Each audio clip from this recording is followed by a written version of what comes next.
قصر في منطقة فالنسيا. دي الواجهة، المدخل بتاع القصر،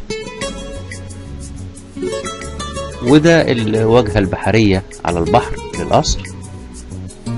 القصر على مساحة تقريبا 2200 متر. دي الجنينة بتاعته بعد طبعا ما بتعمل لها لاندسكيب.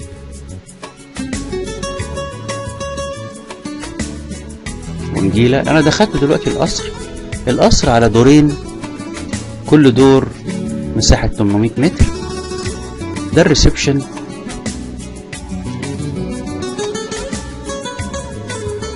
مساحة كبيرة. ده المدخل الأساسي بتاع القصر. على الشمال في 3 غرف نوم، الدور الأرضي، وعلى اليمين في المطبخ ومنطقة المساندة. أنا هخش دلوقتي على الشمال عشان أشوف 3 غرف نوم كلهم ماستر. لما دخلت الممر على الشمال في عندي غرفة رئيسية بحمام داخلي،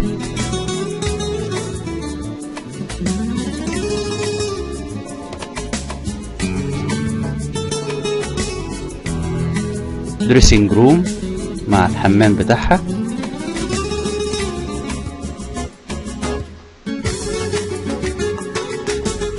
لما دخلت شمال من الباب الرئيسي بتاع القصر شفت الغرفة دي، ده المدخل الرئيسي اهو، وكمالة الممر اللي هو الجناح اللي على الشمال الدور الارضي فيه غرفتين تانيين. دي الغرفة التانية بحرية، حمام داخلي.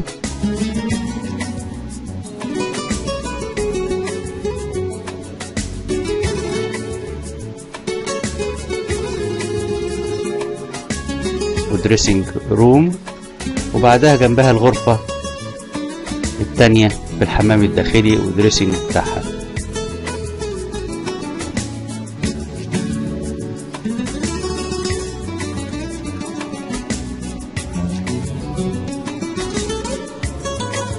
يبقى انا شفت كده 3 غرف نوم لما دخلت من القصر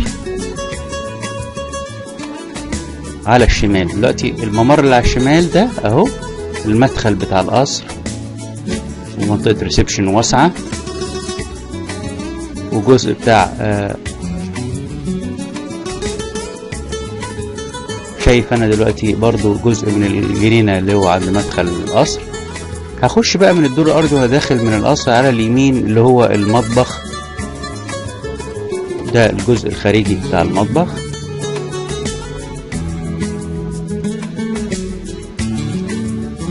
والجزء بتاع التجهيز العزايم، المطبخ الداخلي وله شباك مناولة.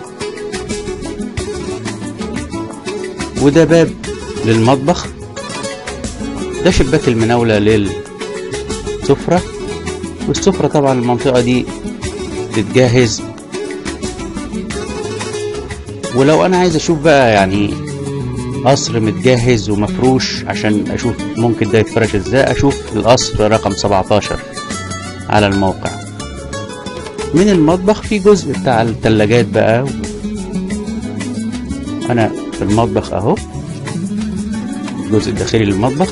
وفي الممر بيطلعني على غرفة المربية جنب المطبخ على طول، غرفة اصغر من المساحات العادية ومعاها الحمام الداخلي بتاع المربية. هكمل على الممر كده، يبقى فيه بقى غرفة الكهرباء ومدخل للمطبخ عشان لما يبقى فيه عزايم يبقى الحاجة بتخش على طول من المطبخ. وفي عربية هي عشان يبقى شايف ركنة بره الجراج. ده الممر اللي بدخلني على المطبخ. وده ممر تاني عضيت ظهري بقى للممر ده. ده مدخل في الحقيقة بقى السواق. وده حمام بيخدم المنطقة بتاعت المطبخ. لكن ده الباب ده لما بطلع برا الفيلا في غرفة تانية اهي، مدخل بتاع السواق خارج القصر. وهنا ادي الجراج بحيث لما يجي يركن العربية ويخش الغرفة بتاعته. غرفة واسعة جدا وفيها حمام داخلي. دي الغرفة بتاعت السواق. وده اللي انا شايفه هيبان بقى المطبخ، باب المطبخ اللي انا كنت شايفه قبل كده.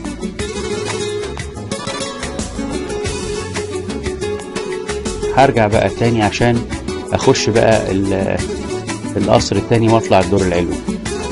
ده الجنينه كانت عند المدخل. هطلع بقى الدور العلوي واشوف تقسيمته بقى ازاي.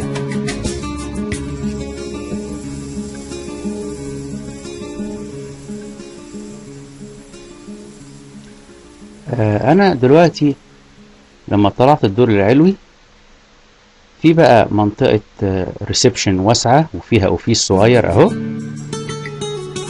طبعا القصر كله مكيف تكييف مركزي. الريسبشن ده جزء على اليمين فيه غرفتين ماستر،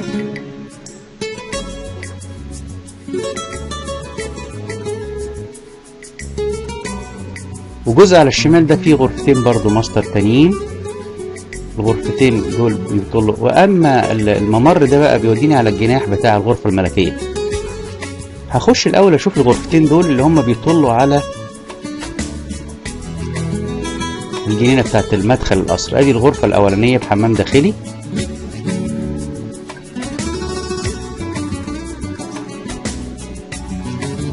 ودريسنج روم،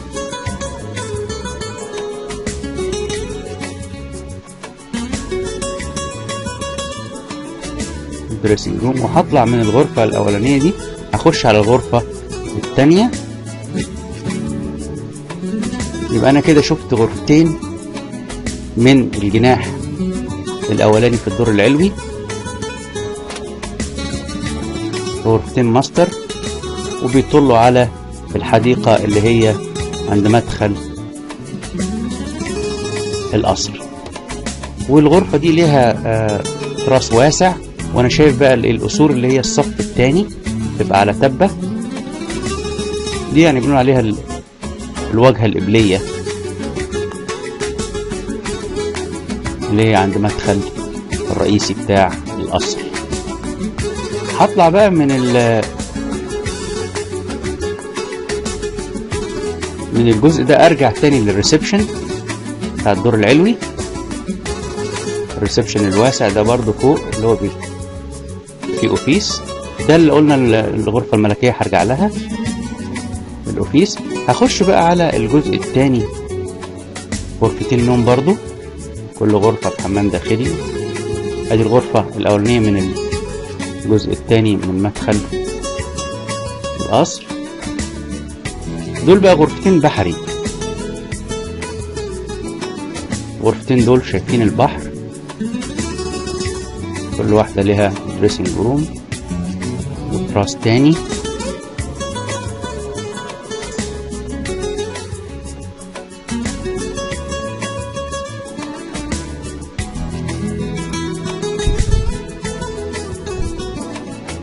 هطلع من الغرفة دي اخش على الغرفة التانية جنبها على طول. يبقى دي الغرفة التانية البحرية. يبقى انا شفت لما طلعت فوق ريسبشن واسع. الريسبشن ده جزء منه بيشوف غرفتين على مدخل القصر، والغرفتين التانيين بحري اللي انا بتفرج عليهم دول. 4 غرف في الجناح اللي هو اليمين.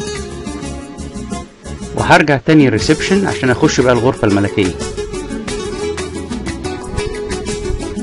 ده الريسبشن، وده مطلع السلم اهو،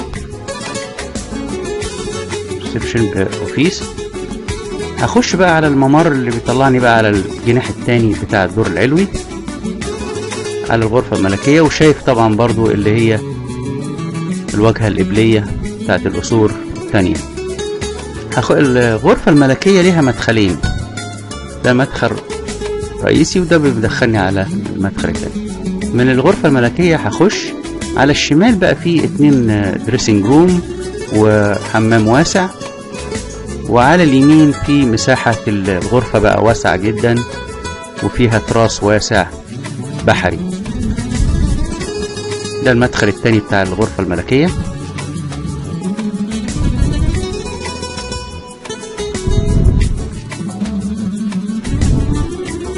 هشوف الجزء بقى بتاع اخش على الحمام والغرفتين بتاع الدريسنج روم. ده الجزء بتاع الحمام والدريسنج روم دي على مدخل القبلي بتاع القصر. ببقى شايف القصور بتاعت الصف التاني من البحر على التبة. زي ما شايف الحمام واسع، شاور